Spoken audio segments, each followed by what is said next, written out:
Hello guys, কি খবৰ? আশা কৰো সকলো ভালে আছে। আজি অন্য এটা ভিডিঅ' লগত সকলোকে স্বাগতম। আৰু আজি আনিলো একদম মজা মাংস। দেখিছে না কি টেষ্টি হয় না বাৰু গাইস, কওকচোন বাৰু।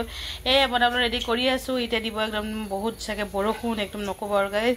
হাৱা আহি আছে আৰু লাইট যাবই চাগে। মোৰ ভিডিঅ' হ'বনে নহব সেইটো মই নাজানো, কিন্তু কৰি আছো। চাই থাককচোন। আৰু লগতে মই কি দি আছো ৰেডি কৰিছো। দেখিছে সকলোখিনি মই ৰেডি কৰি ললে। পিঁয়াজ কাটিছো, বিলাহী, জলকীয়া, দিছো আলু আৰু ধনিয়া, আৰু হৈ গ'ল মছলা গোটেই ৰেডি কৰি জিৰা ধনিয়া পালো সকলোখিনি আদা নহৰু বিলাহী পিঁয়াজ সকলো পিচি লৈছো।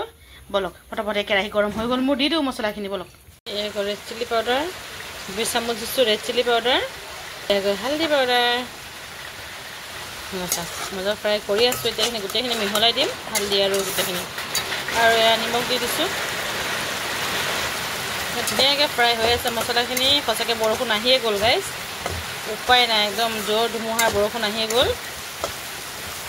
দেখিছে নাই, লাইটটো যাব বুলিহে ভয়। আৰু এতিয়া দি দিওঁ বিলাহী। ধুনীয়াকৈ মছলা ফ্ৰাই হৈ গ'ল। এতিয়া দি দিওঁ মজা।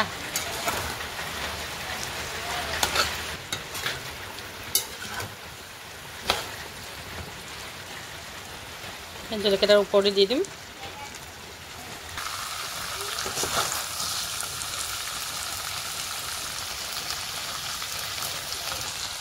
এতিয়া ঢালিম অলপমান পানী, ঠিক সিজিবলৈ কাৰণে হিচাপত ঢালিম, বেছি নহয়। কেনেকুৱা লাগিছে বনাব নাপাব দেই গাইছ, মজা লাগিছে ন? মোকতো ভাল লাগিছে, কিন্তু আপোনালোক কেনে লাগিছে জনাব। আৰু ভিডিঅ'টো ভাল লাগিছে এটা লাইক এটা কমেণ্ট কৰিব একেবাৰে নকৰিব।